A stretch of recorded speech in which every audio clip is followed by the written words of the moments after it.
Bueno, buenos días con todos y con todas las personas que nos acompañan presencial y virtualmente.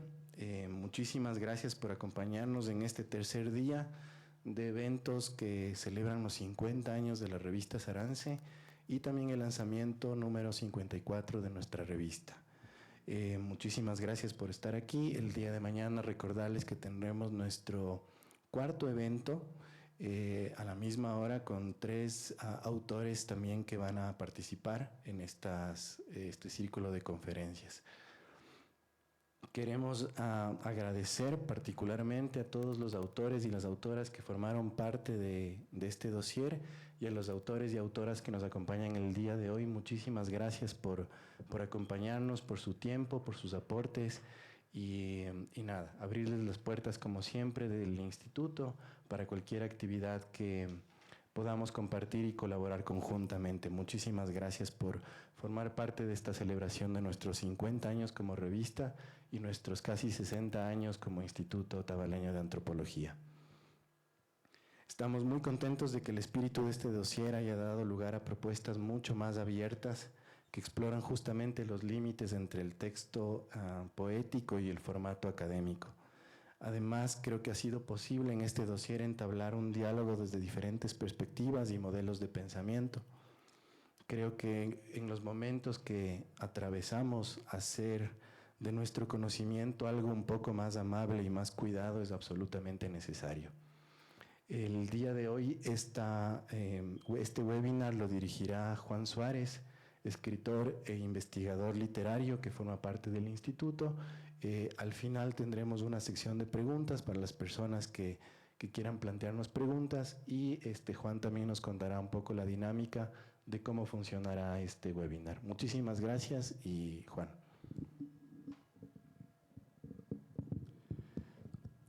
Bueno, buenos días. Muchas gracias, Diego, por la presentación, por dirigir este dossier y esta revista que ahora nos convoca acá.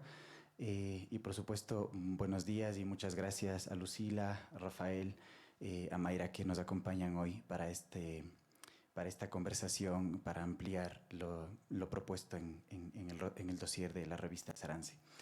Como ya comentó Diego, estamos aquí para celebrar, dar la bienvenida y la apertura al número 54 de la revista Sarance.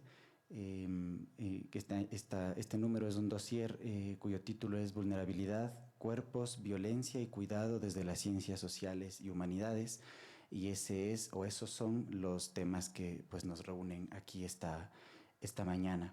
Tenemos hoy la presencia, como ya comentamos, de tres autores, dos autoras, un autor, que forman parte de este dossier y que pues se han congregado aquí para compartirnos sobre sus investigaciones y ampliar un poco las ideas propuestas en estos trabajos enviados al dossier de la revista Sarance.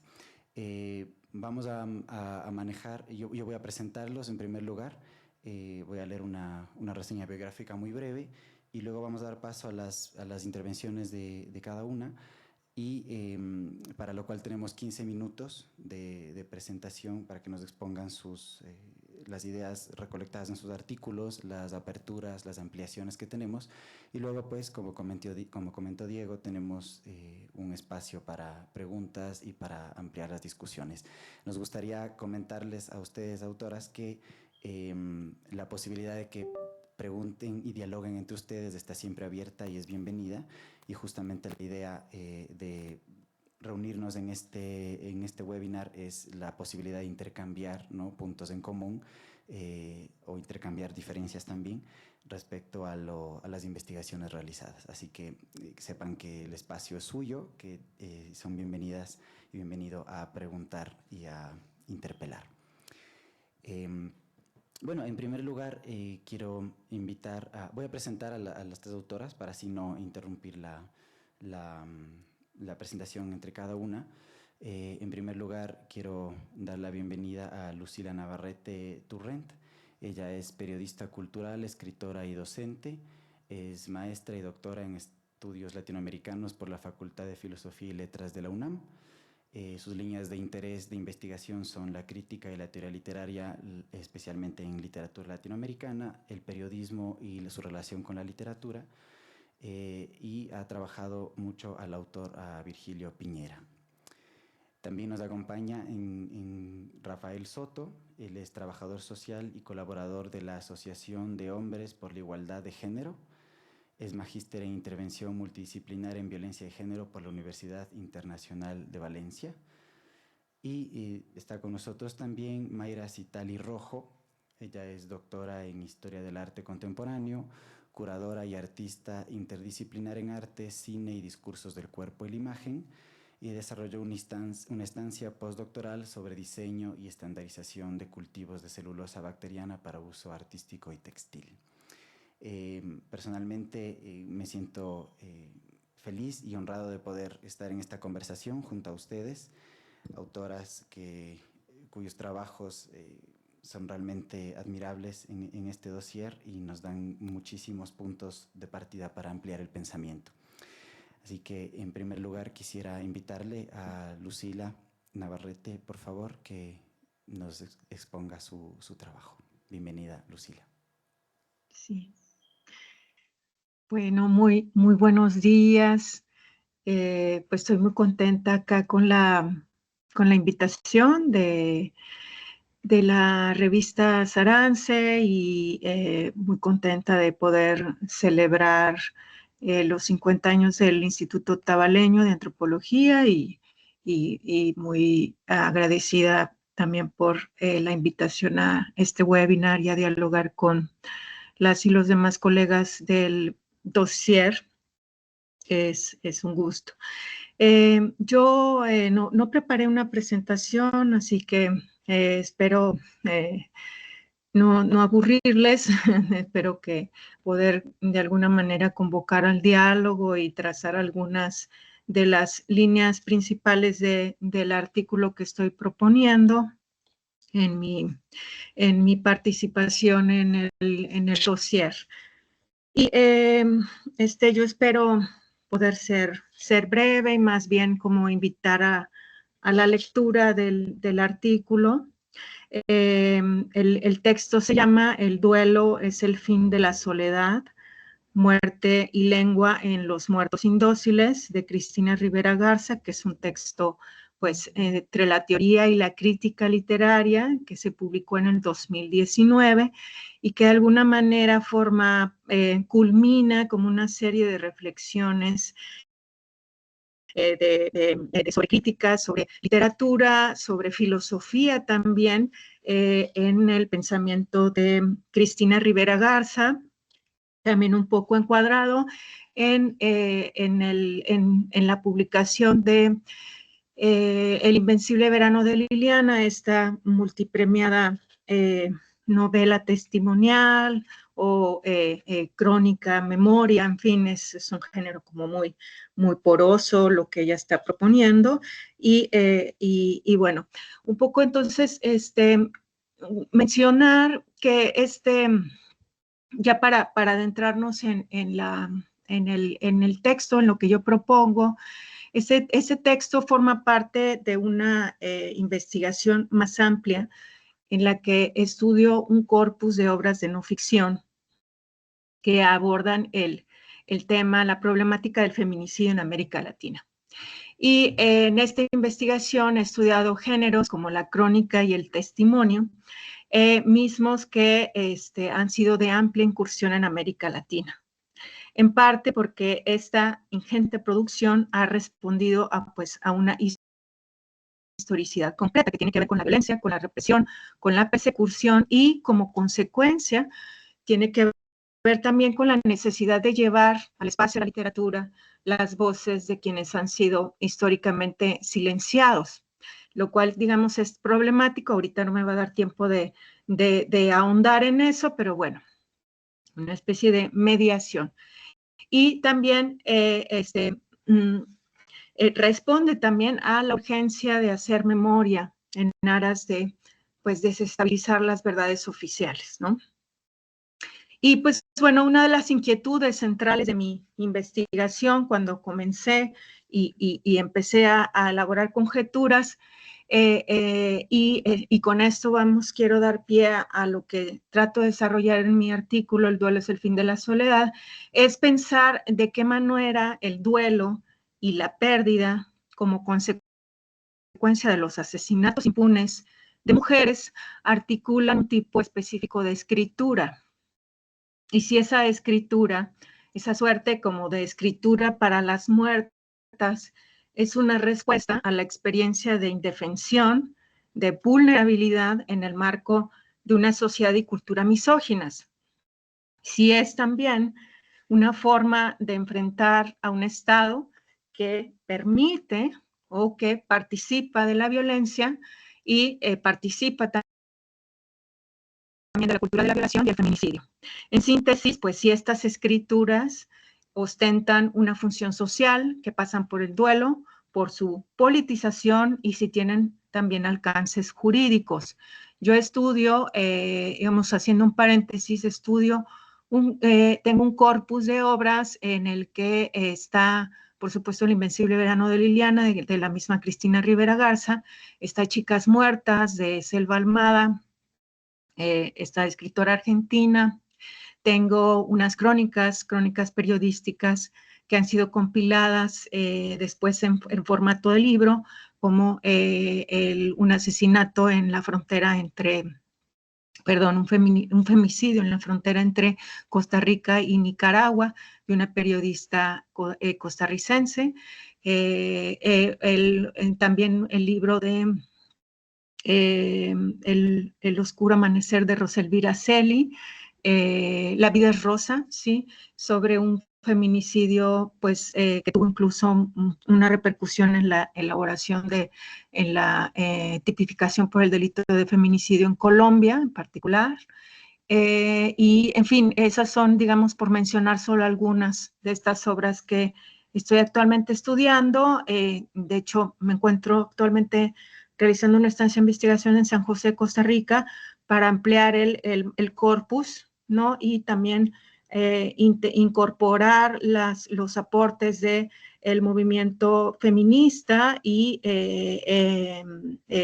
centroamericano, también, y los aportes, digamos, teóricos que han hecho las teóricas feministas y el movimiento feminista también desde Centroamérica. Bueno, cierro el paréntesis. Entonces, el artículo del dossier funciona como una especie de marco teórico de esta investigación para pensar la relación entre escritura y muerte, y junto con ello el modo como la autora y teórica mexicana Cristina Rivera Garza entiende nociones como autor y desapropiación para proponer escrituras que respondan a una realidad de sumo violenta y que puedan resignificar la vulnerabilidad y resistir a entornos profundamente deshumanizadores.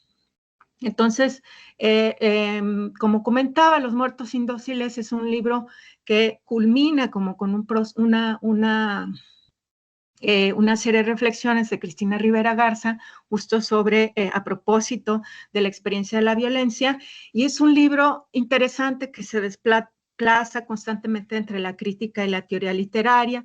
Es ambicioso en el sentido que mientras dialoga con múltiples obras y autores, con otras y otros pensadores, va proponiendo conceptos. Y esos conceptos, a su vez, permiten entender mucho de su obra, ¿no? En el origen de estos textos están sus columnas, que esto es muy interesante, a mí me llama particularmente la atención por mi relación con el periodismo.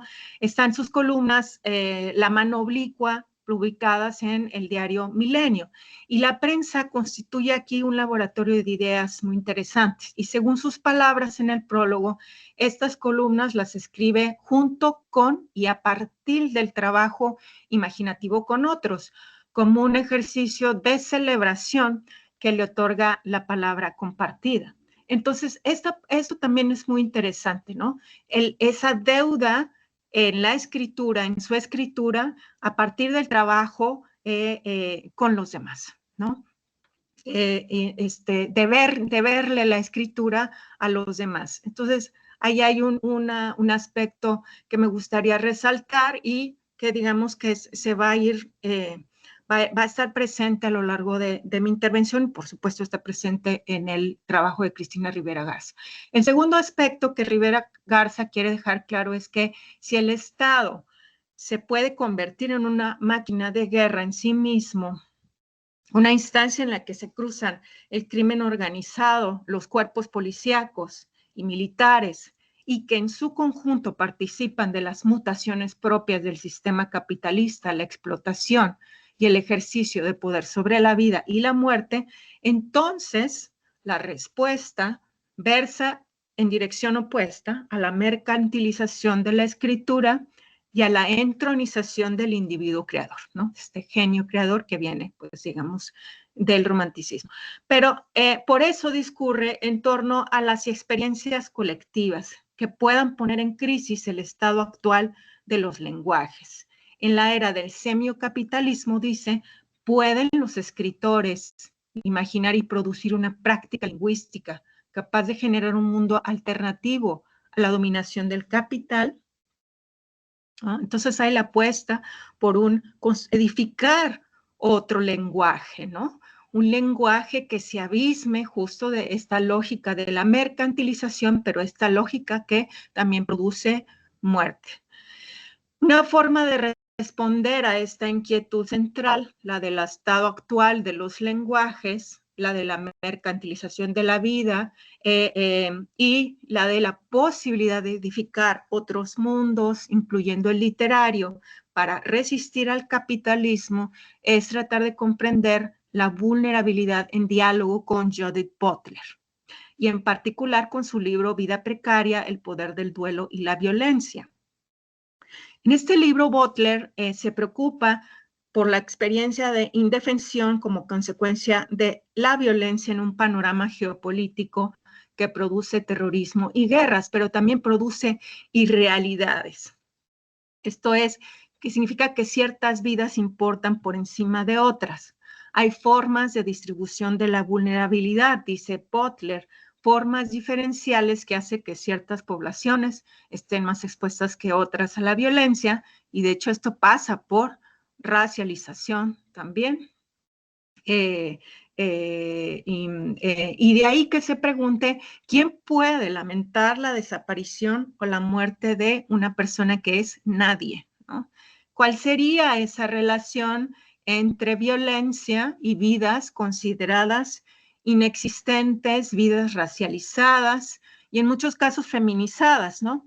Y esto me recuerda mucho a una entrevista que le hicieron a Selva Almada, una de las autoras que yo estudio,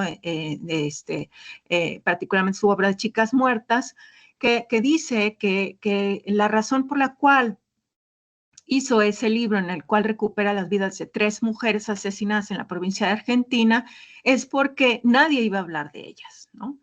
Entonces sus vidas fueron arrancadas de cuajo, ¿no? De un segundo a otro, y además eran chicas pobres, a veces menores de edad, ¿no? Y nadie iba a hablar de ellas. Entonces Butler, digamos, llevándolo al plano de Butler habla justamente de esta producción de irrealidad, ¿no?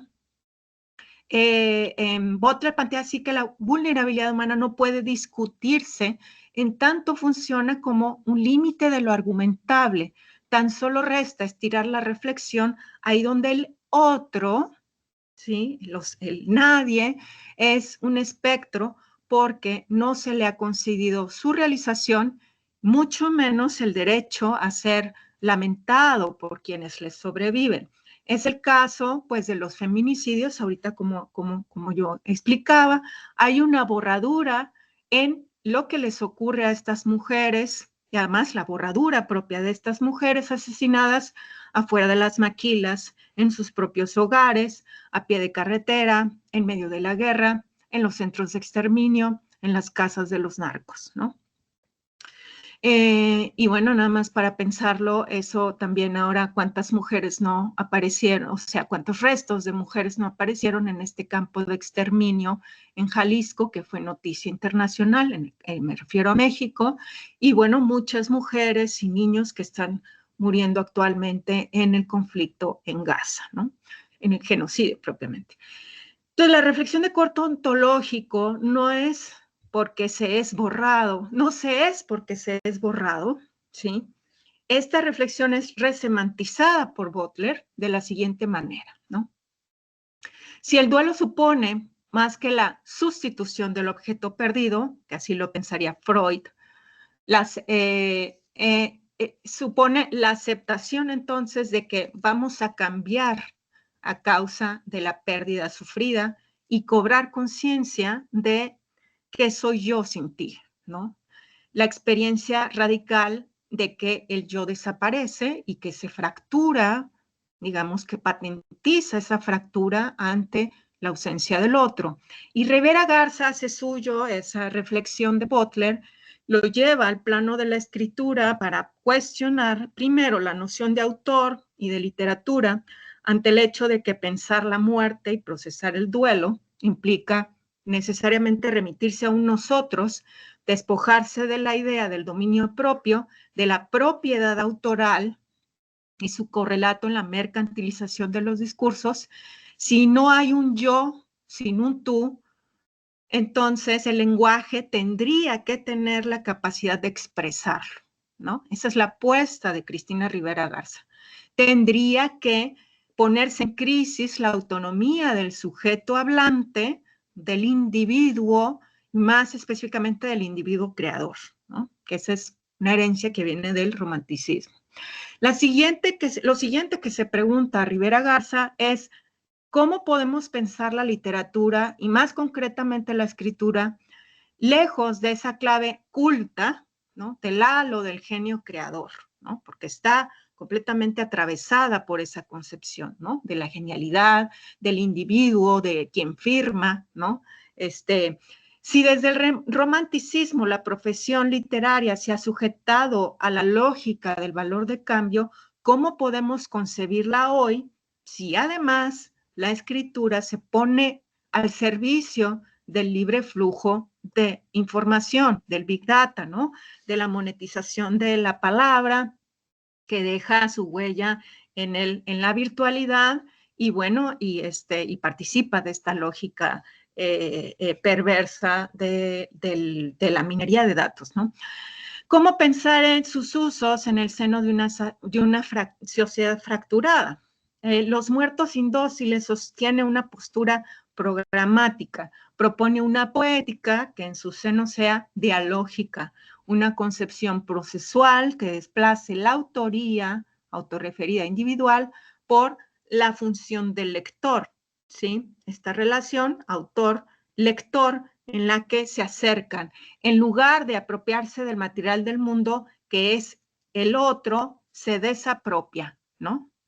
Dice Rivera Garza, es una práctica que se lleva a cabo en condiciones de extrema mortandad y en soportes que van del papel a la pantalla digital. Y a esto le denomina necroescrituras.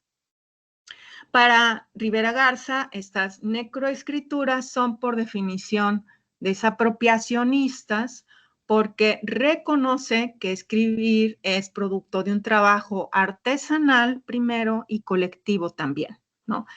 Que nos debemos a las palabras de los demás, que el lenguaje es un material dócil que se comparte, que se construye, que estas escrituras entonces permiten a habitar dentro del sistema resistiéndose a él. Utilizan el lenguaje condicionado por el capitalismo, por su etos, pero su etos es singular, impactan al lector y desestabilizan los géneros al organizar otras formas de escritura-lectura. Las necroescrituras ponen entonces en funcionamiento ese sentido democrático del que habla Walter Benjamin en El autor como productor, la persona que lee está lista en todo momento para volverse una persona que escribe, ¿sí? De modo que la competencia literaria no descansa ya en una educación especializada, sino en una formación politécnica, se vuelve un bien común. Entonces, algunas, me voy a saltar un poquito porque creo que ya vamos sobre los minutos que tengo. Rivera Garza entonces no solo teoriza, sino que pone en marcha una poética a partir de sus reflexiones, articulando así una praxis que despliega una estrategia retórica y moral que liga de manera indisoluble la idea profesada y la idea vivida. El primer intento de remover, se trata también de remover los cimientos de la institución literaria, ¿no? De poner en crisis los géneros y las disciplinas de, en su caso, de la historia y de la literatura. Ella viene de una formación muy sólida en historia, y esto se concreta se concreta en casi todas sus obras, pero voy a hacer referencia aquí a la primera novela publicada, Nadie me verá llorar, de 1999. Aquí, por ejemplo, Rivera Garza dispone de una narración a partir de historias clínicas de pacientes del manicomio La Castañeda de México, que se remontan a la época del Porfiriato. Ya trabajó en archivos. La memoria, la fotografía, los expedientes y el dolor detonan una escritura que trabaja con la locura y las zonas opacas que la constituyen. El texto se empeña en darle significado a esa irrealidad a la que refiere Butler, esa distribución diferencial del dolor que decide qué clase de sujeto merece un duelo y qué clase de sujeto no. Y aquí es muy interesante cómo ella recupera las memorias de los pacientes del manicomio La Castañeda y, digamos, participa, digamos, de ese ejercicio colectivo a partir del archivo, a partir de un archivo y para hacer, construir, proponer esta novela, ¿no? También la autora entrega una obra que concibe el lenguaje como prueba material de interdependencia. Esto es seminal por la relación con el lenguaje. Y quiero cerrar un poco con una reflexión a propósito de Bolívar Echeverría, quien retoma una idea de la ideología alemana de Marx, que es muy importante para entender, digamos, la relación entre lenguaje, escritura colectiva como forma de resistencia. Dice Bolívar Echeverría, existe una subordinación técnica del proceso de la vida social, del proceso de producción, distribución y consumo de bienes al proceso de valorización del capital. Significa que las loas a la estructura capitalista de la sociedad las están cantando las cosas mismas, por lo que el código lingüístico con el que hablamos no es un código libre. La manera entonces de elaborar una crítica al interior de dicho lenguaje implica cobrar conciencia de que la vida capitalista no vive una normalidad y esta disfuncionalidad se hace patente en las mujeres víctimas de feminicidio, en los desaparecidos, en los asesinados por el crimen organizado, en los desplazados inmigrantes, en las negligencias sistemáticas de un Estado neoliberal que sirve a los intereses de los grandes capitales e impone silencios en sus verdades históricas. Así entonces, bueno, Rivera Garza, y ya termino, propone un programa que devela justo la disfuncionalidad del sistema, pero además articula otra clase de lenguaje, otras formas de escritura que apelan a lo colectivo y que apelan a la recuperación de la memoria. Y pues hasta ahí lo dejo. Muchísimas gracias. Muchísimas gracias, Lucila, por la exposición de tu trabajo. Volveremos al momento, como habíamos dicho, al final de las tres exposiciones, con unas preguntas, con unas repreguntas y puntos que podemos seguir ampliando. Muchísimas gracias. Quiero invitar ahora a Rafael Soto, por favor, que está con nosotros, a que nos exponga pues sobre su artículo, que además es un artículo escrito en colectivo. Así que bienvenido, Rafael. Hola, muy buenas. No sé si se me oye bien y si se me ve, porque yo no estoy viendo nada ahora mismo. No sé si es mi ordenador. Te escuchamos y te vemos bien, sí. Vale, yo no estoy viendo nada. A mi presentación le ha faltado la parte de abuelo que tengo y que a lo mejor me puede disculpar un poquito la dificultad con la tecnología, ¿vale? Y bueno, yo quería, en primer lugar, agradecerles la invitación, tanto a participar en el webinar y previamente en la revista. Un agradecimiento que también me han planteado Paco Abril y Pedro Una Gonzaga que les haga llegar, ¿no?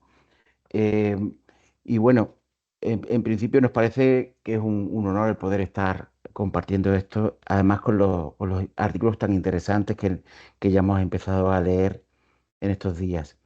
Me acordaba yo hago ahora también un aniversario pequeñito, hace 20 años, el 8 de junio hice 20 años, es la primera vez que participé en una mesa redonda con algo relacionado con hombres, género, masculinidades y toda esa historia. Y, y bueno, durar 50 años en cualquier emprendimiento, y más que durar, hacerlo con profundidad y con talento, me parece pues que hay que valorarlo y agradecerlo. En principio yo les voy a presentar un poquito sobre el artículo que hemos enviado y se ha publicado de Masculinidad y Silencio, la victimización sexual en niños y jóvenes varones, ¿vale? Dentro de esto hace referencia a que este artículo se refiere a una investigación que iniciamos en un proyecto llamado Culture of Care, Cultura de Cuidado, y con el subtítulo de Un entorno de apoyo para hacer frente a la violencia sexual, realizado entre 2017 y 2019 en el marco del proyecto DAFNE de la Unión Europea, en unión o en colectivo con 4 entidades más europeas de Berlín, Italia, Bulgaria y Austria.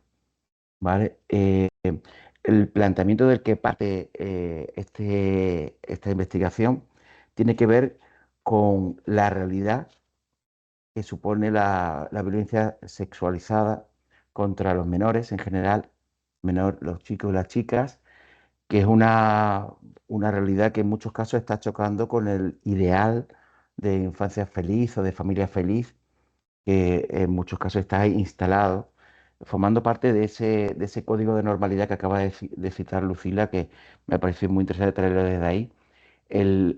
Se hace normal que exista o se oculta para que no rompa la normalidad imperante la violencia sexualizada. En este caso también, en muchos casos, tiene que ver con que el cuidado de la infancia muchas veces está más en función del rol que papá y mamá realizan y les realiza, más que estar en atención o al cuidado de las necesidades de las criaturas. ¿Vale? En este proyecto, aparte de eh, pues decir que existe la violencia sexualizada, también nos encontramos con que partíamos también del punto de que la detección, y sobre todo a partir de la revelación de la violencia sufrida, era una cuestión muy difícil, que muchos hombres y mujeres revelaban en la vida adulta, y en el caso de los hombres, pues con una mayor intensidad, pues no sé, se mantenía el secreto y la ocultación, incluso para muchos era algo que no se había revelado, ¿vale? En este caso nosotros estuvimos trabajando con personas expertas, tanto en abuso infantil como maestros y maestras de primaria, secundaria, educadoras de distintos espacios no formales. Entre ellos también había entrenadores y entrenadoras de equipos deportivos y también de asociaciones que en distintos ámbitos trabajaban con jóvenes. Hicimos 6 grupos de discusión con profesionales y en principio la primera cuestión era plantearles qué es la violencia sexualizada. Y en principio también decir que lo nombramos como violencia sexualizada para distinguirlo de una violencia que puede surgir en el contexto de una relación sexual.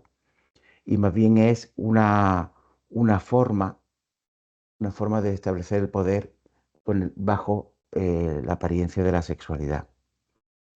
En el trabajo con profesionales en estos grupos de discusión, pues pudimos rescatar 3 elementos fundamentales que nos hablan de por qué hablamos de violencia.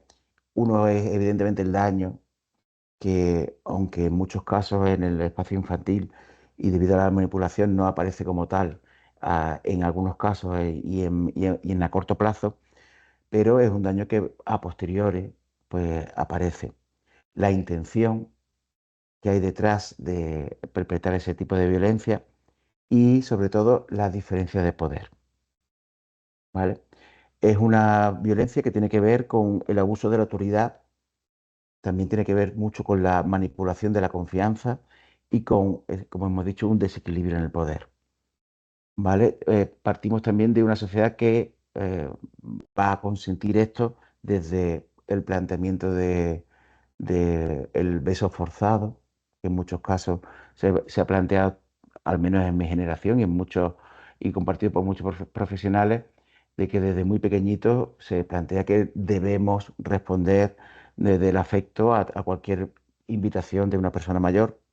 Y también la violencia que se esconde en el uso del lenguaje, ¿vale? Y en este caso también, en el caso de los chicos, ya empezamos a entender como violencia este tipo de comportamientos obligados que van a reforzar una masculinidad y que en muchos casos también van a tener una consecuencia en forma de homofobia. Todo lo que no sea esa masculinidad normativa y tradicional pues puede atentar también contra otras formas de expresión. ¿Vale? Entonces, con estos grupos primero lo que nos planteamos la importancia de poder definir y conceptualizar qué es violencia y qué no es para poder detectarla, ¿no? En muchos casos salir de esta duda.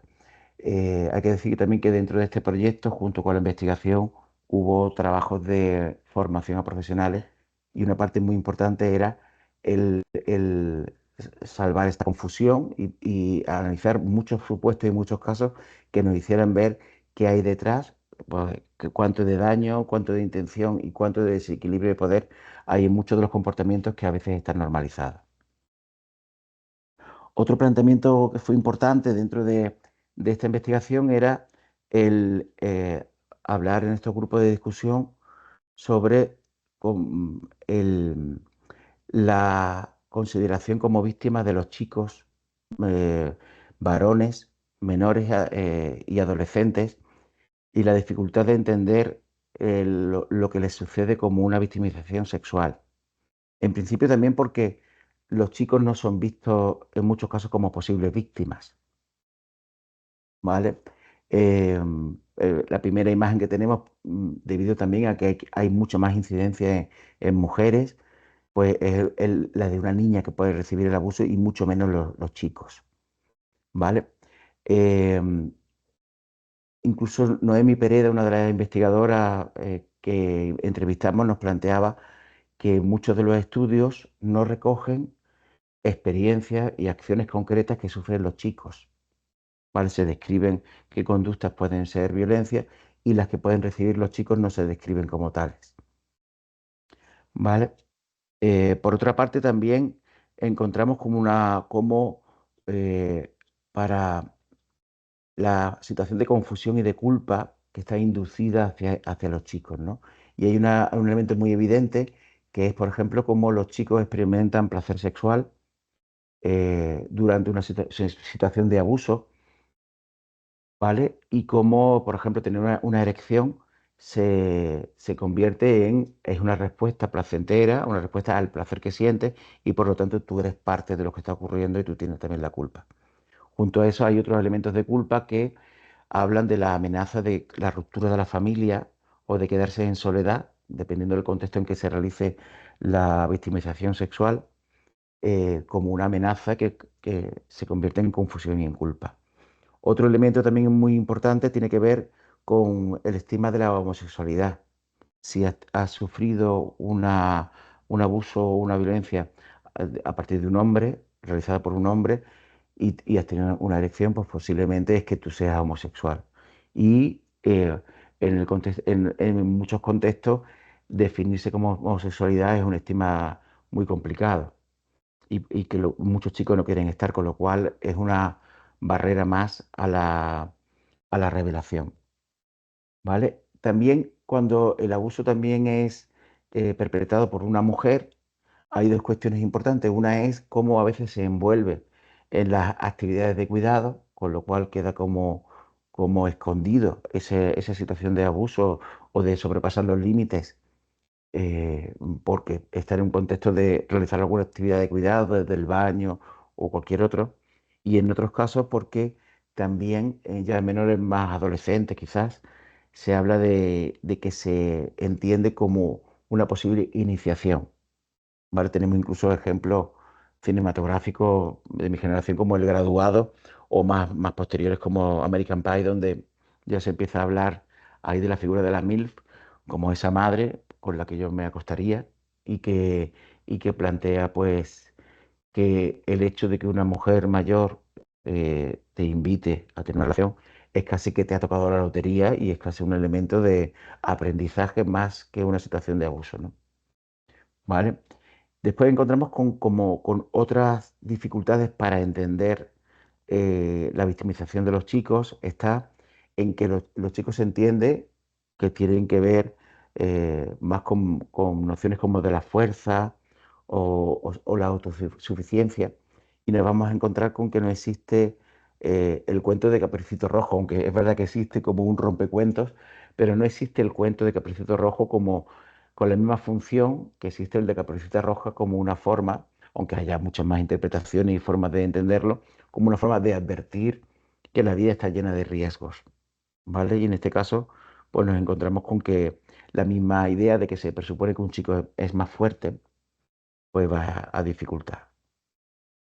Encontramos también elementos muy importantes como el hecho de que la violencia sexual contra los hombres, en muchos medios, por ejemplo en el cine, o en el teatro o en otros, bueno, en otros contextos, sobre todo en el cine, se entiende como que es algo divertido, algo gracioso. Existe incluso un estudio, un vídeo muy interesante que habla de la agresión sexual a los hombres como al servicio de la comedia, como en muchas películas aparece como que el castigo, como que la venganza, pues que vas a ser enviado a prisión y ahí te vas a encontrar con hombres pues que te van a violar.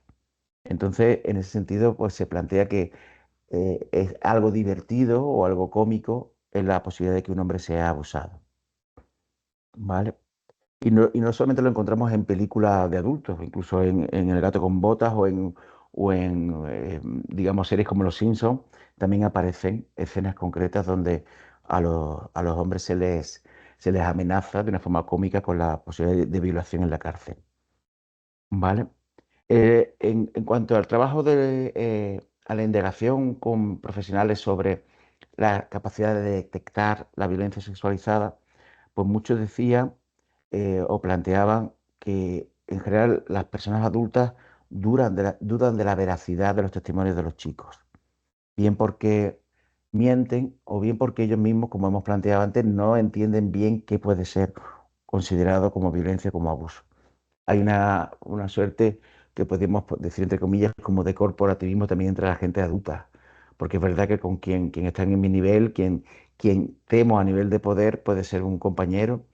Y fijaros, cuando empezábamos a buscar a personas con las que estudiar este tema, yo recuerdo el caso de un director de conservatorio, de escuela de música, que se prestó para participar en el grupo de investigación, pero como a la semana pues me llamaba y decía que en realidad pues en su centro no había temas de violencia sexual y que en todo caso pues era muy violento pues decirle a los compañeros del profesorado que se sumaran a estos grupos para investigar, porque ya les había costado pedirle un certificado negativo de delitos sexuales, algo que es obligatorio para todas las personas que trabajan con menores, pero ya les había resultado violento el pedírselo, ¿no? En su lugar, pues lo que me comentó es que no iban a participar en los grupos de investigación, pero sí iban a hacer una obra, una reforma dentro de la escuela para hacer unos servicios, un lavabo para las personas de fuera. Entonces, algo que, pues en realidad era un poco una locura porque suelen ser más personas de confianza con cierta autoridad quienes pueden ejercer un abuso. Pero esa era la solución que él planteaba porque parecía muy violento a sus compañeros decirle que participaran en una investigación donde se les preguntara sobre este tema. Es un tabú hablar en general del abuso sexual o de la violencia sexual. Y también es una dificultad grande poder detectar cuando hay una serie infinita de indicadores que más que guiar, en muchos casos lo que hace es que pues no se entienda de qué estamos hablando o que nos genera mucho mayor duda, ¿no? Fijaros, cuando hablamos de enfocar todo esto con una perspectiva de género, pues también vamos a entender cómo el abuso sexual de los chicos, por ejemplo, es más propicio en actividades en la calle o es más habitual en muchos casos, porque la calle es un espacio eminentemente masculino. Y entonces hay una mayor prevalencia cuando hablamos de chicos abusados en actividades de tiempo libre y de este tipo, ¿no?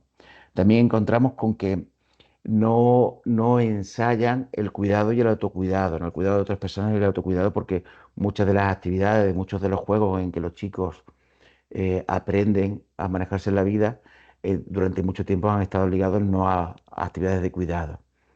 También nos vamos a encontrar con que hay un elemento, una necesidad en los varones que llegados a cierta edad tienen menor permiso para el contacto y esto hace que, por un lado, pues, la experiencia nos habla de chicos que buscan un contacto muy rudo o agresivo, porque hay una necesidad como personas de tener contacto, pues lo buscan de esa forma, pero además también hay una necesidad afectiva que no está cubierta porque los chicos, pues aparentemente o desde la mentalidad que tenemos de la masculinidad tradicional, no necesitan ese afecto y entonces pues pueden tener una mayor necesidad que les convierte en posibles víctimas.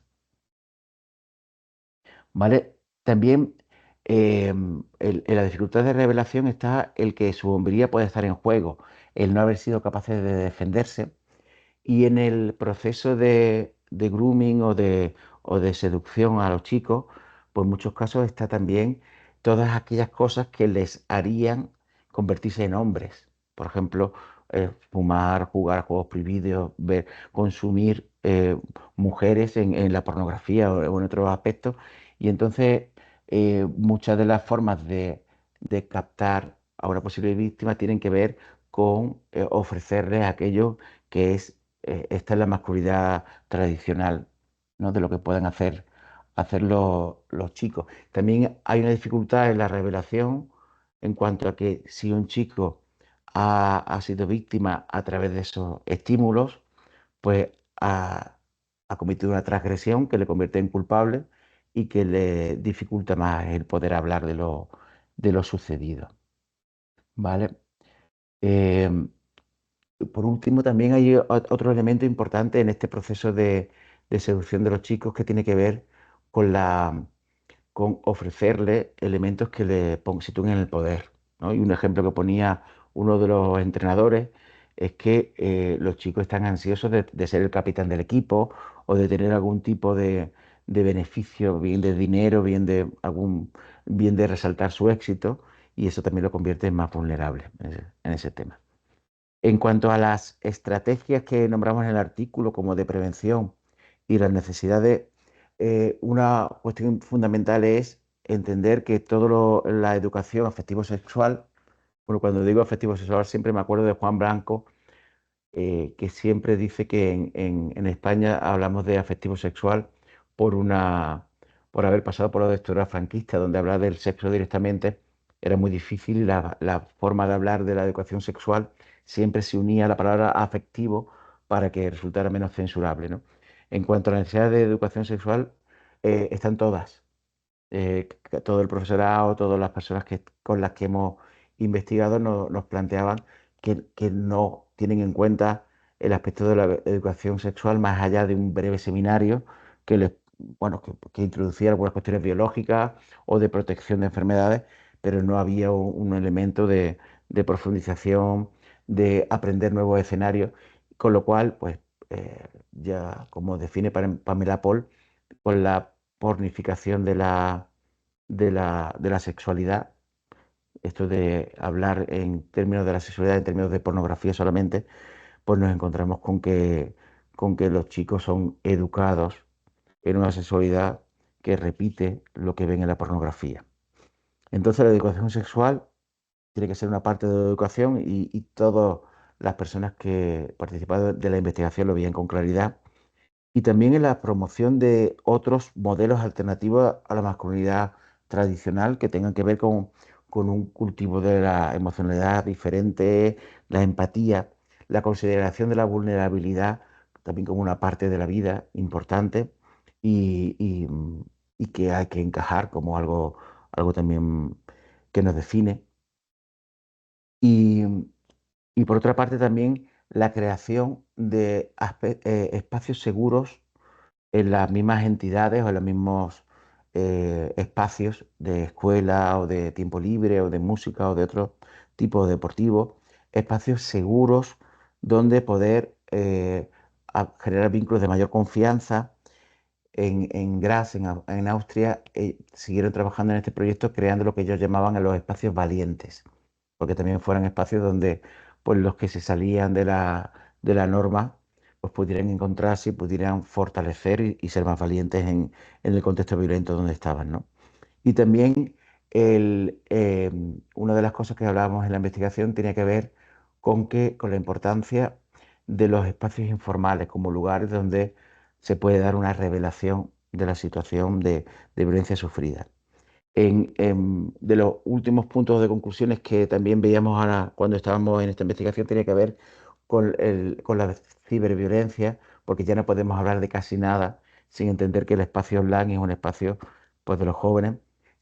Tampoco podemos hablar sin considerar variables interseccionales que van a hacer que cuestiones que vemos para la generalidad pues no son tan generales, sino que pues va a haber otras variables y otros indicadores que nos digan que tenemos que observar y tenemos que escuchar diferentes, desde diferentes consideraciones.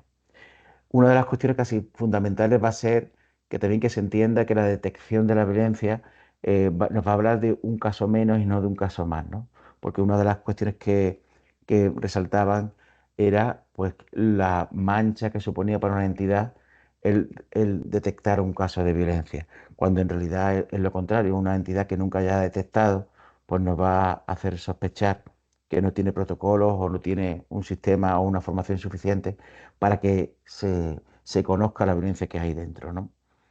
Y Estimado Rafael, perdón, sí, si podemos ir cerrando por cuestiones de tiempo sí, y sí, luego lo retomamos igual con las preguntas. Gracias. venga, pues nada, no tenía nada más importante. Muchas gracias. Bueno, muchísimas gracias. Igual volveremos contigo en un momento eh, con preguntas y replanteamientos sobre el artículo. Eh, bueno, para cerrar con esta primera ronda de participaciones y el inicio de esta conversación, invitamos a Mayra Citali Rojo también para que nos exponga sobre su artículo presentado para este dossier de Revista Sarance. Bienvenida, Mayra. Muchas gracias. Vale. Este ensayo es un planteamiento en los bordes entre los estudios culturales, la investigación artística y las ciencias biológicas, que interroga y explora las relaciones de desorganización de un código de representación y subjetivación donde la lengua y la muerte son sustancialmente producto de un orden racional, religioso, mayoritariamente católico y de lectoescritura humano-occidental. Cómo hablamos, cómo escribimos, cómo escuchamos. Pero este texto también es parte de mi propia experiencia de exponerme y replantearme la manera en que la muerte me afecta y cómo aproximarme a lo que llamo el bien morir. La muerte entonces se me presenta como un acontecer de la materia orgánica, incluidos nuestros cuerpos y las relaciones con hongos, bacterias, virus, moscas, gusanos y otros organismos que son agentes con quienes tenemos relaciones tanto simbióticas como parasitarias y que invaden nuestros cotidianos de una u otra forma.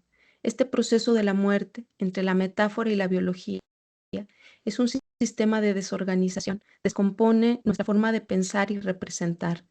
Me lleva a buscar otras formas de sensibilidades, relatos que me adentren a mundos imaginativos, históricos y afectivos que sacien o sigan instigando mi curiosidad, que permitan adentrarme a la morbidez, al asco, a lo apestoso, a lo que está excluido por ser impropio de un orden higiénico y políticamente correcto en nuestras sociedades urbanas y modernas, posmodernas, sobremodernas. La manera de hacer a un lado los códigos morales, estéticos, simbólicos e imaginativos que llevan a la exclusión de esta otra parte de la vida es el encuentro diverso con otras formas de sensibilidad y relación con lo viviente.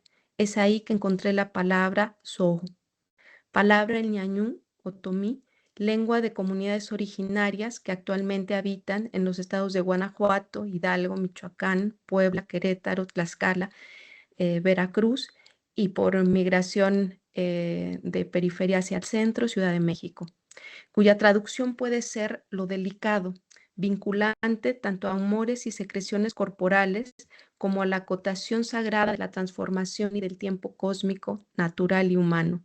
Una sucesión de pieles podridas, porque para la cosmogonía ñañú, según los estudios del etnógrafo francés Jacques Gallinier, los ancestros son pensados a partir de sus características físicas, sus afectos y sus humores. Este acercamiento a los ancestros, que se sienten desde su pestilencia, que no es otra que la compleja presencia del tiempo, me hizo recordar a mi abuelo, con ese olor particular mezclado con el del pulque, una bebida fermentada de miel de maguey que fue considerada sagrada en Mesoamérica. Pero en general, el olor de los ancianos. Me gustó la idea de que esos ancestros, más que divinidades ajenas y lejanas, que castigan y premian, estuvieran cercanas a mi propia memoria odorífera. Si bien la lectura, pensar la hediondez, una intuición cosmogónica otomí de Gallinier, fue clave para una interpretación cultural e histórica sobre el sentido de la muerte, le atribuyo el desplazamiento sensible y epistémico propiamente a mi práctica artística volcada a lo cotidiano. La observación, el olor que invade la casa y las sensaciones que se despiertan al cultivar larvas de mosca, cultivar vinagre mediante procesos de fermentación con bacterias y levaduras, cultivar hongos comestibles y medicinales en libros, organismos que al colonizar estos tesoros de la memoria escrita los convierten en materia fascinante y vital. No faltó la muerte de mi hermano, quien me heredó la necesidad de indagar nuestros vínculos con las comunidades ñañú, el proceso de envejecimiento de mi madre, que me acerca al cuestionamiento de los cuidados que deshabilitan, el acompañar a cuerpos considerados enfermos y que en esa estructura médica y afectiva también transgreden y lastiman o buscan el abrazo, así como la exposición y acompañamiento a personas que vivieron la desaparición forzada y el asesinato de familiares. Desde una dinámica compleja y simultánea, la muerte nos sacude y nos acompaña. Pregunto, ¿cómo aprendí a sentir la muerte? ¿Por qué hay que lidiar con ella? ¿Cómo morimos? Esta última interrogante quizás es la que permita diferenciar entre la muerte desde la noción de comunidades putrefactas y la muerte como resultado de un ejercicio de poder del capital en los contextos de genocidio y guerras que vivimos actualmente. Las comunidades putrefactas no son una apuesta a la eficiencia, incluso friccionan con la institucionalización de un modelo. Más bien, apuestan a acciones instituyentes capaces de abrir interregnos, suspensiones del orden que nos construye y constriñe, porque aunque la lengua es sustancial, la palabra que surge de la labor del pensamiento no es el eje central de desentenderse en lo común. El olor putrefacto descompone los códigos del agrado y se vuelve una forma de pensamiento y experiencia del mundo.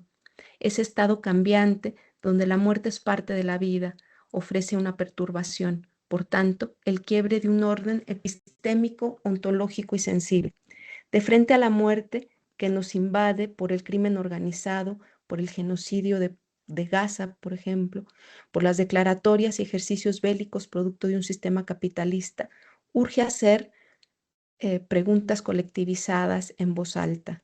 ¿Quiénes nos cuidan? ¿Quiénes nos visitan? ¿Quiénes preguntan por nosotros? ¿Quiénes insisten? ¿Quiénes se van? ¿Quiénes miran a otro lado cuando alguien humano o más que humano muere? Colocando en el centro el carácter vincular de la lengua plagada de sonoridades, olores y sensaciones con una praxis de intimidad, complicidad, confianza y un llamado odorífero a quienes aún puedan escuchar. La idea y práctica del nosotros tojolabal, por otro lado, desplaza el rol individualista del sujeto activo y la objetualización del sujeto-objeto pasivo, quien recibe la acción. este indicador de la gramática del español es desplazado por la concepción de la multiplicidad de sujetos que conviven, el sujeto vivencial y el sujeto agencial. A partir de este reacomodo, no solo gramatical, sino también epistémico, se puede considerar que el cuerpo individual es una comunidad en sí misma desde la relación intersubjetiva, la cual permite un nosotros donde no hay objetos ni sujetos pasivos e incluso borra la condición de privilegio jerarquizado de lo humano y abre las relaciones con los más que humanos. Para Carlos Lenskendorf, la intersubjetividad es una manera de práctica del nosotros tojolabal que yo interpretaría como un entre, entendido como una transición de sujetos múltiples y en movimientos que al borrar las relaciones de subordinación y dependencia desde la enunciación y la gramática, deja espacio para otras prácticas de interacción. Esta operación, donde la lengua forma parte de los procesos vivenciales y culturales, abre a la práctica comunitaria campos de fuerza multidireccional, donde actúa el vivir-morir. Los saberes y experiencias nacen, crecen y se nutren desde una metamorfosis nosótrica, un accionar compartido, pero no armónico ni equilibrado, que no por eso carece de la activación de un co-saber. Para un cierre momentáneo, traigo a cuenta nuevamente la potencia mítica de lo ñaño, no como un placebo histórico o poético, sino como un extrañamiento. Los muertos ejercen un control social sobre los vivos. Mi interés por reconsiderar la noción y prácticas de la comunidad desde la sensibilidad de la putrefacción está ligado a reconocer dinámicas desequilibradas, dolorosas, contradictorias, antiproductivas y vulnerables más allá del reconocimiento de identidades o cuerpos diferentes.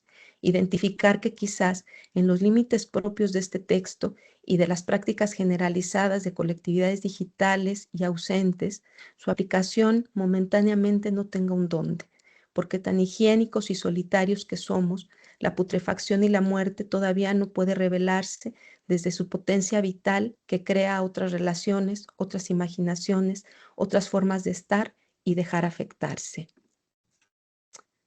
¿Podemos ver el video ya? Sí, querida Mayra, muchas gracias por el texto. Ahora mismo lo colocamos el video.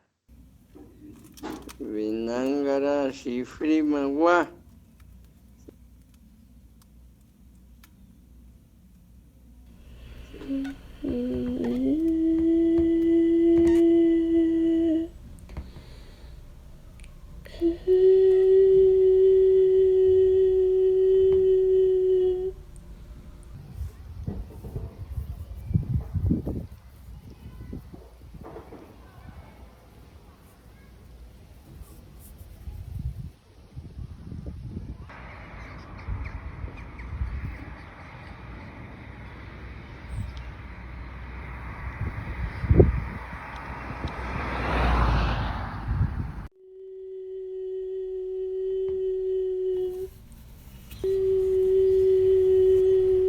Cuando bing oi zayambi fuerzan zaya ho di paga ho con arbutse paga ti he ya ho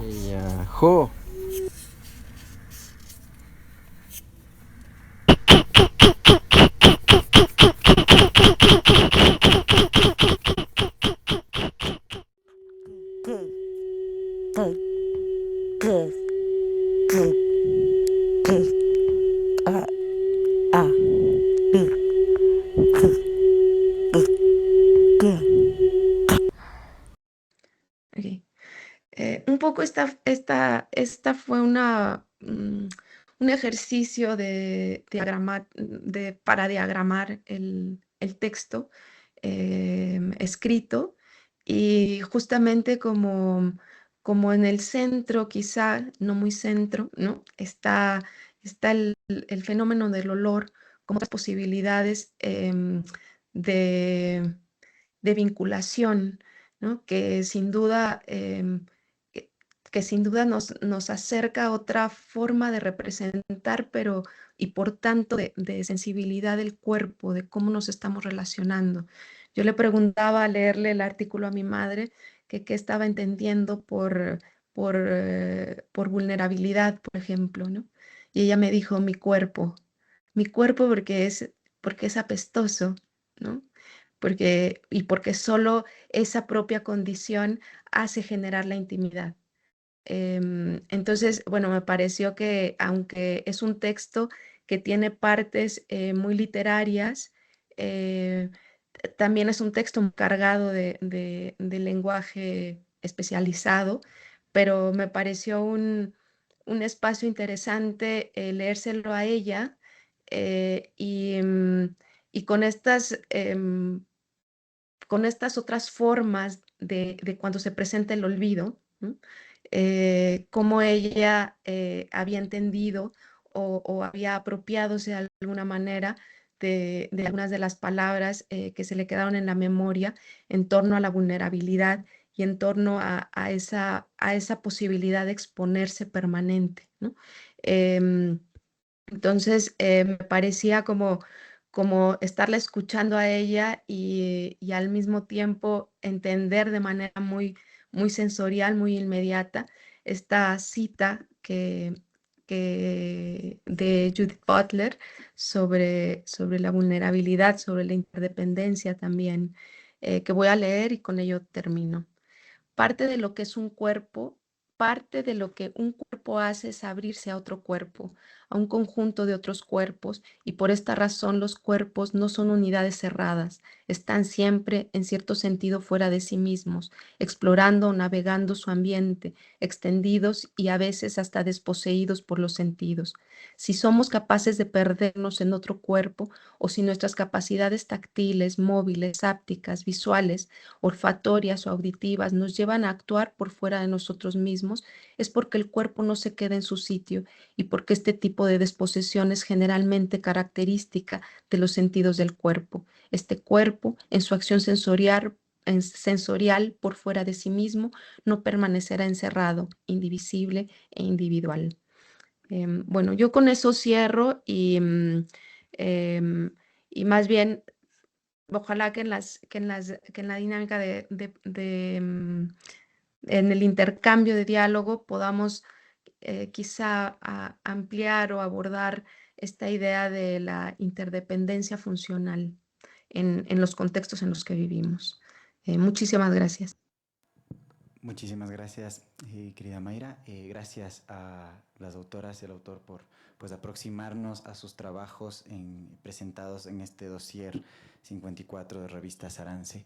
Como comentamos al inicio, nos gustaría dar paso a un breve diálogo. A mí me gustaría plantearles unas preguntas a cada uno de ustedes para ampliar un poco más lo que nos han expuesto acá, algunos puntos y aperturas que tenemos. Y daremos apertura a preguntas del público, de las personas que pues, nos están acompañando y siguiendo este webinar. Yo quisiera empezar, bueno, vamos en el mismo orden, con Lucila Navarrete. Nos has hablado de un término que además se ha repetido también, curiosamente, en la exposición de los tres, sobre la indefensión, ¿no?, que tenemos en el mundo, la indefensión que tiene en general el ser humano, los cuerpos en el mundo. Tú nos has hablado de una indefensión en contextos de violencia, muerte, incluso contextos de abandono del Estado. Y la pregunta aquí, un poco para que nos amplíes esta idea, es qué papel, ¿no?, tiene la escritura y la creación de un lenguaje otro. Porque hablamos de Cristina Rivera Garza y de su idea de una necroescritura, de crear un lenguaje otro que nos aproxime a un nosotros más humano, si queremos decirlo de alguna forma. Pero ¿cuál es el alcance que tiene esta escritura, ¿no? En tu investigación que nos comentabas que te has aproximado a más corpus, a un corpus más amplio, no solo a Rivera Garza, ¿qué incidencia y qué alcance tiene para ti en la realidad? Pienso yo, y con esto cierro la pregunta, en el verso de la famosa poeta Wisława Szymborska, ¿no?, que dice, y que el contexto creo que es adecuado, el verso que dice: perdonadme guerras lejanas por traer flores a casa, ¿no? Y jugando en este poema con la idea de que la escritura quizás no llega, ¿no?, a una realidad que hay que cambiar, que hay que visibilizar, que hay que poner sobre la mesa, Entonces, la pregunta va a eso, ¿no? ¿Qué alcances tiene la escritura y con qué alcance te has encontrado en tu investigación de estas posibilidades del lenguaje otro? Perdón, antes de contestar, tenemos 5 minutos para con las respuestas por cuestiones de tiempo. Ustedes saben cómo es esto. Así que, nada, eso. Muchas gracias, Lucila. Bueno, pues muchísimas gracias. Encantada de escuchar a los colegas, a Rafael, a Mayra. Creo que sí, las ponencias dialogan mucho entre sí desde pues, diferentes ámbitos. Para responder a tu inquietud, digamos que entiendo pues cuál sería como el lugar central que ocupa la escritura. Y la escritura también entendida desde un punto de vista occidental, cómo resistir a partir de esa, incluso esa, la cultura del lenguaje escrito, ¿no? Que pasa por otro tipo de mediaciones, por otras formas de agenciamiento de la palabra, que no necesariamente, digamos, tienen que ver con lo escrito, sino, por ejemplo, también con lo oral, con lo ritual, ¿no? En ese sentido, pues bueno, yo lo que he encontrado en este corpus, que me ha parecido muy interesante y en parte pues tiene que ver con una hipótesis de trabajo, es que en estas literaturas menciono pues Chicas muertas de Selva Almada, La fosa de agua de Lidiet Carrión, El invisible verano de Liliana de Cristina Rivera Garza, El oscuro amanecer de Roselvira Celi, de Fernando González Santos, etcétera. Son algunas por mencionar. Hay una presencia hay una presencia reiterada por una recuperación de la memoria, pero además desde una perspectiva eminentemente colectiva y coral, ¿no? Es decir, se apela al trabajo de campo, a al trabajo de campo, a la revisión de archivos personales, lo que ahora se le denomina como el archivo, ¿no? Este giro archivístico en la literatura, que a mí me interesa sobre todo retomarlo desde la importancia del testimonio en América Latina, que es un género, digamos, que ha sido fundamental para entender también la producción literaria en el siglo XX, particularmente a partir de los aportes de Rodolfo Walsh, ¿no? En los años 50. Eso, entonces, digamos que hay una apuesta por una composición coral en donde se ven involucrados en esa reconstrucción de la memoria, pues distintos actores, por ejemplo, personas que quisieron a estas mujeres que fueron brutalmente asesinadas y además apostando por una manera, por modos restitutivos, ¿no? Y que se abisman, por supuesto, de estas formas de exposición tan características, pues, de revictimización que exponen a las víctimas, tan característicos, pues bueno, de la lógica de la dictadura del clic, ¿no? Entonces, un poco, digamos, en ese sentido es como yo lo pensaría y también, digamos, con eso, cómo articular nuevas formas de esperanza, ¿no? Otros mundos posibles desde justamente esa vulnerabilidad, que es en parte lo que plantea Judith Butler en El poder del duelo y la violencia, que dice, bueno, es que la vulnerabilidad, ¿no? Esas pérdidas, el hecho de estar constantemente expuestos, tendría que necesariamente llevarnos a la pregunta por el que soy yo sin ti, ¿no? Por el nosotros y politizarlo, ¿no? Entonces, bueno, Y con eso cierro ya para no ocupar más tiempo, pero así Muchísimas sería. gracias por esta mención a lo coral, ¿no? Y a la reconstrucción de la memoria y nuevas formas de esperanza. Muchísimas gracias, Lucila, por tu presencia acá y por el artículo en el dossier 54 de Revista Sarance. Rafael, bienvenido de nuevo. Tú nos has comentado un poco sobre, insisto en un tema que han topado los tres autores, que es el tema de la invisibilización de las violencias, pero tú nos has planteado un problema que creo que va al paralelo y que es el frente del problema de la invisibilización, que es la visibilización justamente de una normalización de la violencia, ¿no? Nos hablabas de ejemplos en el cine, ejemplos en la literatura, en los juegos, en la vida cotidiana, de una visibilización de la normalización de la violencia contra el niño, ¿no? De esta violencia sexualizada. Ustedes han trabajado, nos comentabas, con casos directamente, contextos específicos en los que se muestra esta no conciencia, ¿no?, del poder. En este sentido, en la investigación que han realizado, ¿cómo se aproximan, cómo crees tú que se puede aproximar a combatir esto, ¿no?, justamente a nuevas formas de representación y representaciones que nos hablen justamente de esta violencia, de este poder, que es necesario hablarlo, ¿no?, que es necesario visibilizarlo? Bueno, gracias. En realidad hay cuestiones, por ejemplo, me estaba acordando al empezar el enunciado de Marina Subirats, que habla de cómo pasamos de una concepción antigua de la violencia usada por un héroe para sacrificarse por la comunidad a una expresión ahora actual de la violencia como algo divertido, ¿vale? Yo me preguntaba cuando ha nombrado la compañera lo de Gaza, cuánta de la gente que maneja un dron ahora aprendieron a ser habilidosos utilizando un videojuego, ¿no? A mí me espanta pensar que muchos de los futuros soldados lejanos que están manejando algo que nada más que ven por una pantalla, van a aprender a través de juegos y a través de la trivialización de la violencia.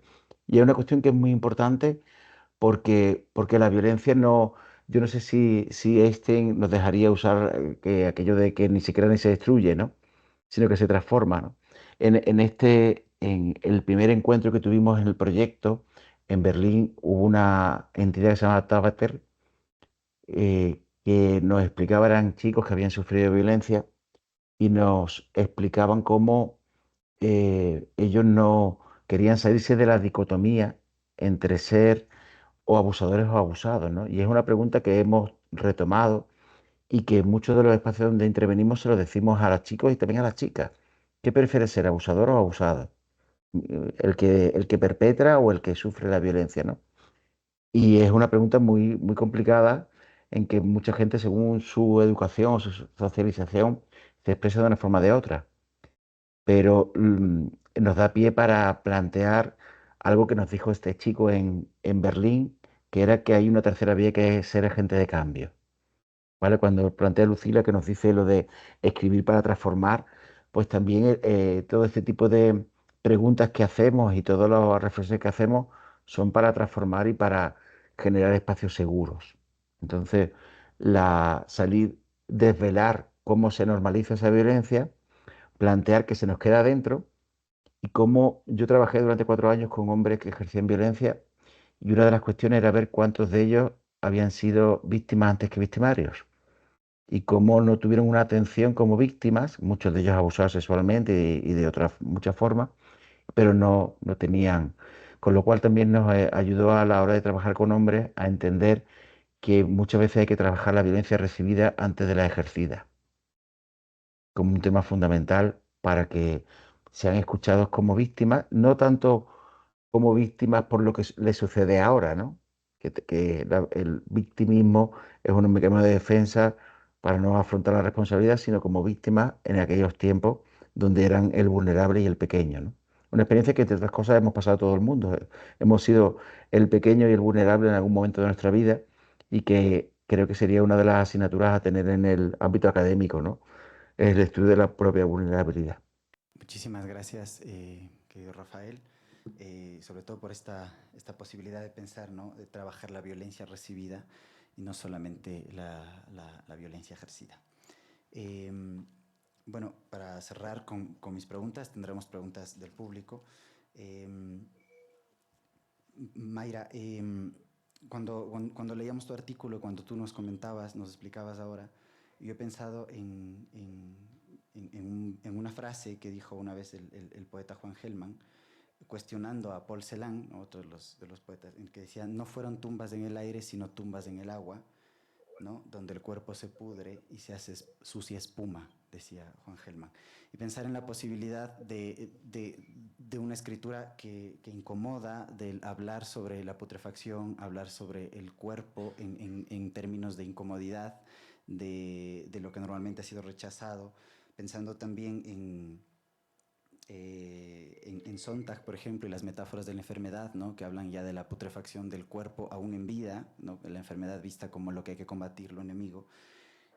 Tú nos has propuesto esta idea, pero tu artículo parte justamente de la exploración de un mito, ¿no? y de concepciones míticas, y la pregunta iba enfocada más bien justamente a cómo está dentro del mito, ¿no? Y en nuestro mundo contemporáneo, que sabemos que hablar de mito es complicado, ¿cómo ves tú en el mito la posibilidad, ¿no? de repensar estos términos como la podredumbre, lo oloroso, la muerte, ¿no? Pienso en el filósofo Gadamer, por ejemplo, que hablaba de la necesidad del mito como un horizonte común al cual aproximarnos, ¿no? ¿Cómo ves tú el mito en relación a esta posibilidad de repensar nuestra propia vulnerabilidad? Bueno, o sea, yo creo que de pronto forma parte de nuestros relatos, ¿no? Por ahí hay una etnógrafa también que hace como una estructura, un tejido complejo sobre desde dónde surgen los relatos, y el mito es aquello que nosotros no vivimos, sino que lo que cuentan, ¿no? De alguna manera nos llega, ¿no? Sabemos que lo cuentan a lo mejor a nosotros nos llega, por supuesto, en términos de documento también, ¿no? Particularmente de las comunidades originarias, por medio de documentos, como es mi caso específicamente, o por medio de interacción de las prácticas que todavía se preservan en los territorios, ¿no? Que en este caso mi familia, bueno, no, aunque vive fuera de la ciudad, no forma parte de una comunidad propiamente ñañú. Sin embargo, a mí me parece que el mito tiene la potencia para descolocarnos un poco de la sensibilidad que nos permea siendo y viviendo donde vivimos como núcleos históricos modernos. Este, y justamente es o sea, si yo la miro como una potencia que fue desde donde surgió, en mi necesidad de buscar otras imaginaciones y de colocarme en otro lugar, ¿no? O sea, ¿por qué puede ser sagrado en estos mundos que reconocemos solo a través del documento o solo a través de la voz también de quienes de una u otra manera también lo preservan, pero que ya está también mixturado con la cultura moderna? Pero para mí fue fundamental la idea, por ejemplo, del pie podrido, que es esencial en la mitología ñañú, que tiene que ver también con esta relación del cuerpo mutilado, que tiene una potencia sagrada, ¿no? Un proceso ritual, ¿no? Más que quizá desde donde nosotros podamos asociar la noción de la mutilación, ¿no? Que tiene que ver, insisto, con una relación más de culturas hacia la guerra, pues, ¿no? O sea, desde que un eje central es la guerra ante todo, pues, o sea, guerra a los microorganismos, o sea, hay que hacerles la batalla contra, ¿no? Lidiar con, ¿no? O sea, lidiar con parte de un proceso vivo, por ejemplo, que es la muerte también, ¿no? Y me parece que ahí acercarnos a lo mítico es una fractura no solo cultural, digamos, sino epistémica y sensible, insisto, ¿no? Porque o sea, si nos dejamos llevar por esa imagen más que analítica, sino como imaginativa, y al mismo tiempo reinventiva, y reinventiva en el sentido afectivo, en el sentido que carga una estructura de afectación mutua, pues, ¿no? O sea, si nos dejamos llevar por ello, entonces podemos ser capaces, o sea, me parece, de percibir ciertos desplazamientos de la sensibilidad y por tanto del episteme y no al revés, digamos, ¿no? Entonces, para mí ha sido como un tejido, digamos, parte de ese tejido que me ha permitido hacer exploraciones de este desplazamiento de la sensibilidad, pues. Muchísimas gracias, Mayra, por plantearnos esta posibilidad de el mito como potencia, ¿no? Justamente. Les agradezco por su conversación, por responder a estas preguntas y quiero dar paso a preguntas del público. Yo quisiera hacerle una pregunta para Rafael. Ya, creo que ahí se escucha mejor. Me llama mucho la atención tu investigación porque aquí en el contexto latinoamericano se han hecho varios estudios sobre la iniciación sexual en varones y tienen un punto muy en común, que gran parte de estas son con prácticas homoeróticas y también otra a través del juego. Entonces creo que se ha creado de cierta manera una esfera que nos invisibiliza el darle una connotación de abuso, sino más bien se queda dentro de una dinámica de experimentar, del juego. Y me llamó mucho la atención que tú decías que no hay el cuento del Caperucito Rojo. Siento que aquí en realidad, te voy a hablar desde el contexto de Ecuador. Se han realizado muchas campañas para la prevención del abuso sexual, por ejemplo, pero casi siempre está centrado más en los cuerpos femeninos, y al hablar de los niños, por ejemplo, queda de cierta manera relegado.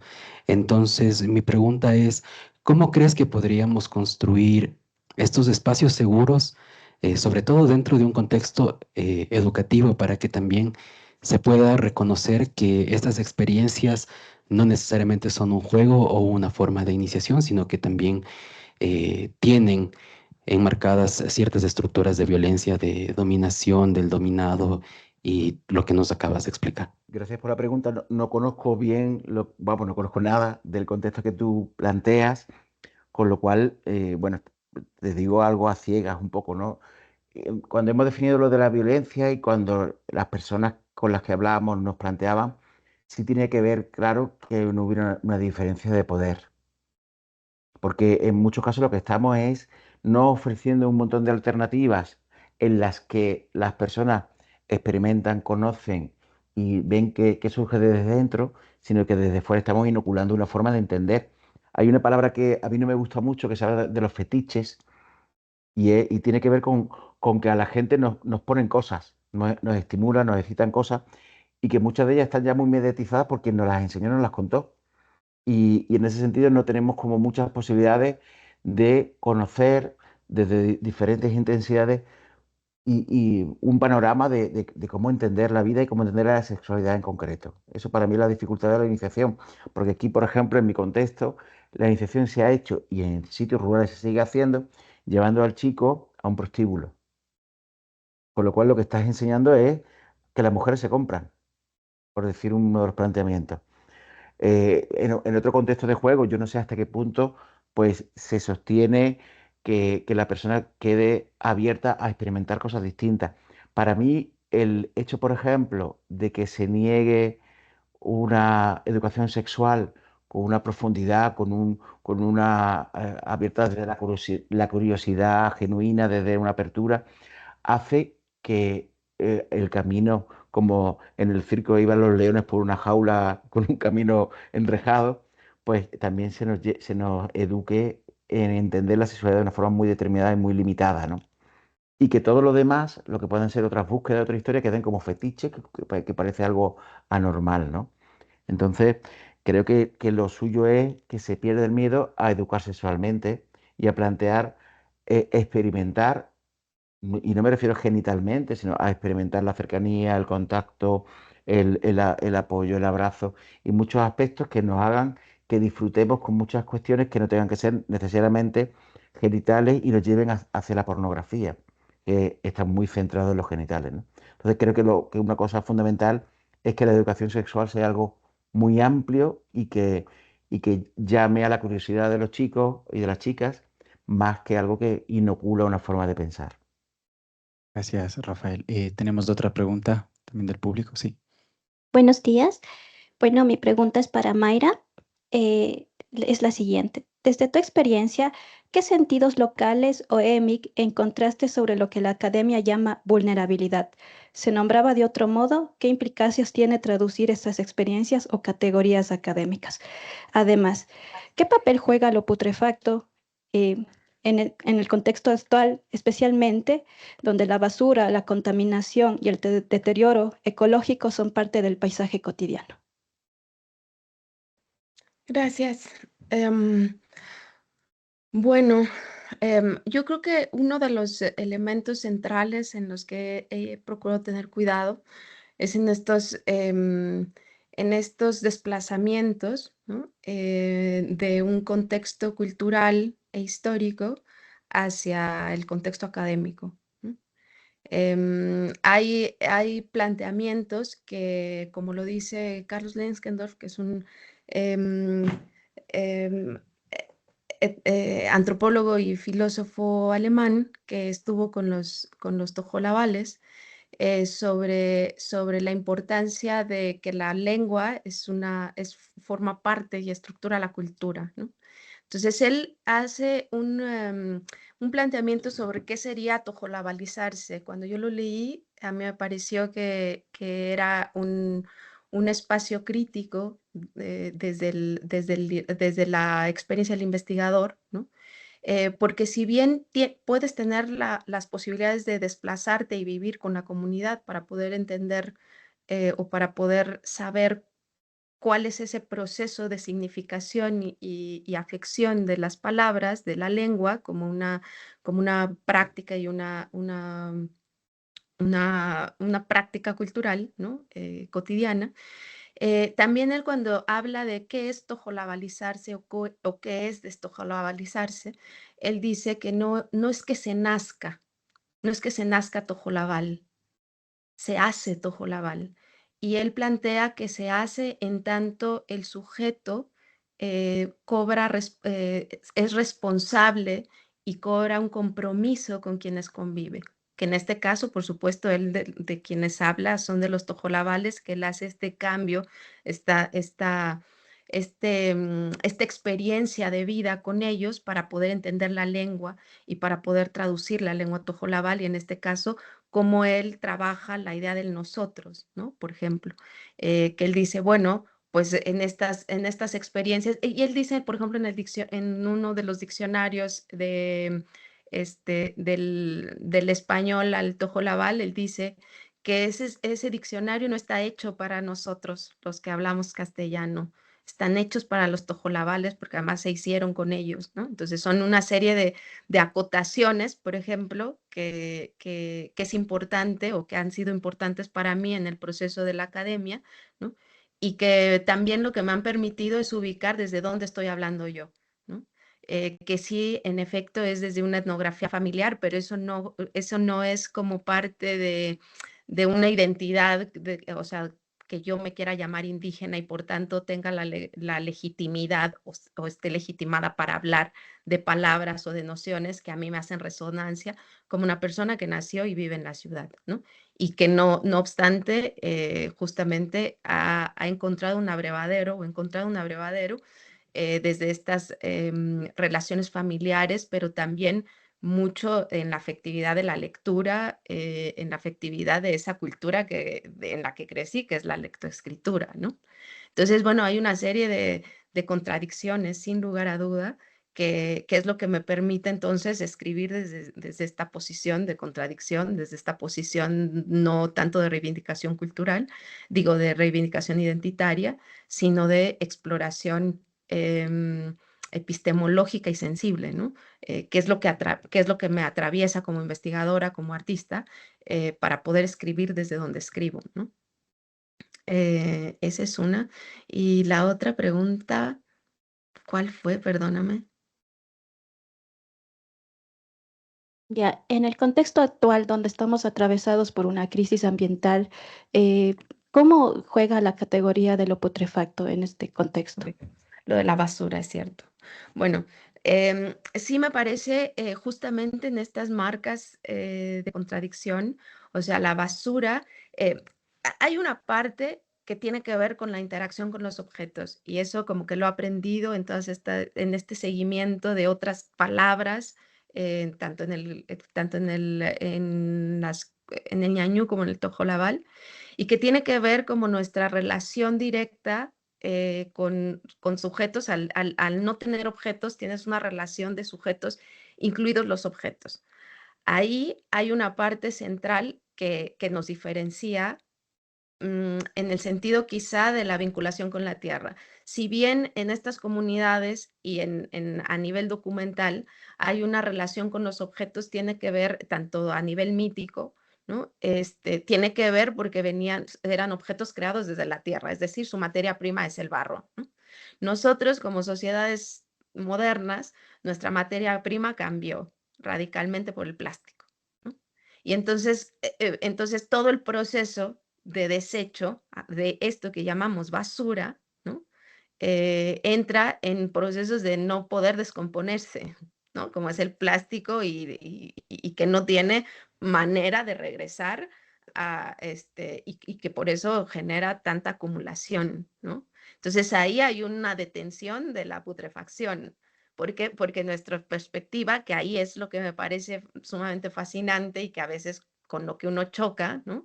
Como viviendo en las ciudades como las vivimos, como están organizadas, es que justo lo que busca una estructura del capital y de una estructura de la modernidad y del progreso es la permanencia. ¿No? O sea, y de alguna manera fue el plástico, cuando surge el plástico y los descubrimientos y hasta que se hace un elemento fundamental de nuestro cotidiano, ¿no? Es el que parece que cubre esa idea de la permanencia, de lo eterno. O sea, nosotros vamos a comprar las cosas que nos ayuden, que permanezcan más tiempo. Y por eso no regresa un ciclo, ¿no? Y por eso se acumula, es el resultado de una cultura, de una economía de la acumulación, ¿no? O sea, ¿qué es lo que permite la noción de putrefacción? Tanto como noción como algo de observación cotidiana también. Y por supuesto que dentro de mi investigación la vincula a esto que hemos llamado biomateriales y que bueno, tienen una historia también dentro de la ciencia, pero que también dentro de la cultura, lo que podríamos llamar biomaterial es aquello que regresa a la tierra y que tiene ciclos virtuosos, digamos, de sostenibilidad, como es el maguey, por ejemplo, ¿no? Las fibras vegetales, el maguey que también servía como, o sea, lo que se desechaba servía para el alimento de los animales, etcétera, ¿no? Entonces, lo que no hay con el plástico es eso, es también una estructura de lo permanente, nos aterra lo impermanente, ¿no? Y por eso es que tenemos esa gran distancia, tanto con los procesos, con los ciclos propios de la vida que tienen que ver con la vejez y con la muerte, ¿no? ¿Quién nos prepara para ello? ¿O cómo la asumimos? Yo mencionaba ahí los cuidados deshabilitantes. O sea, o infantilizamos a los ancianos o nuestros cuidados implican la eficiencia. Es decir, quédate aquí quieta o quieto y yo hago las cosas, tú no hagas nada, en vez de decir, bueno, o sea, hay un proceso que desacelera y esa desaceleración viene desde estas relaciones, me parece a mí que con las personas ancianas, ¿no? De la escucha, del movimiento, el cuerpo cambia, pero en ese cambio hay una vitalidad, lo cual me parece una oposición radical, ¿no? Con nuestros escenarios, como tú misma lo has dicho, con nuestros escenarios de los torrentes de basura que, insisto, tienen que ver con la acumulación, ¿no? Entonces, ahí hay una suspensión de la putrefacción, ¿no? Sin embargo, he de decir también que en el proceso propio biológico se han encontrado hoy bacterias y hongos que pueden descomponer los plásticos, ¿no? O sea, también desde ahí incluso se está generando otros núcleos de vida que pueden darle causa a ese ciclo, pero vamos, que en este momento estamos atoradísimos en ello, sobre todo porque hay una gran contradicción también entre nuestros imaginarios ecológicos, ¿no? O sea, es como querer sustituir, en este caso, por ejemplo, los plásticos por bioplásticos, en vez de desacelerar y dejar, o sea, de cuestionarnos nuestra práctica de la acumulación en todos los niveles, pues. O sea, mientras haya esa acumulación, ¿no? Mientras haya esa necesidad, o sea, a nivel inclusive epistemológico, la perduración de un discurso, cómo lo sostienes, ¿no?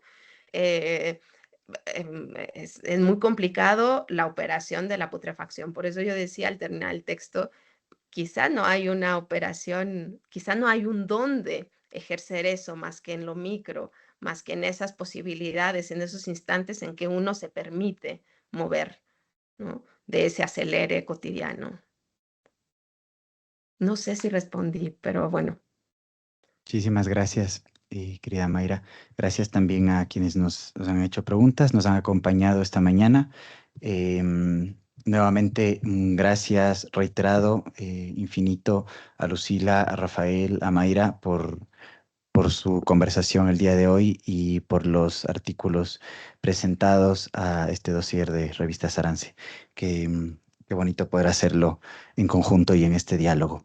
Les recordamos a todos quienes nos siguen y nos han acompañado hoy en este webinar que mañana tendremos también a las 10 de la mañana otra presentación con otro grupo de autores que también forman parte del dossier de Revista Sarance. Nos acompañarán mañana Leire Castrillo, Samuel Espinosa Benzor y Magdalena Moreno Ortiz. Así que invitados también a este diálogo el día de mañana. Y de nuevo, muchísimas gracias a ustedes, autoras, por estar aquí con nosotros el día de hoy. Gracias.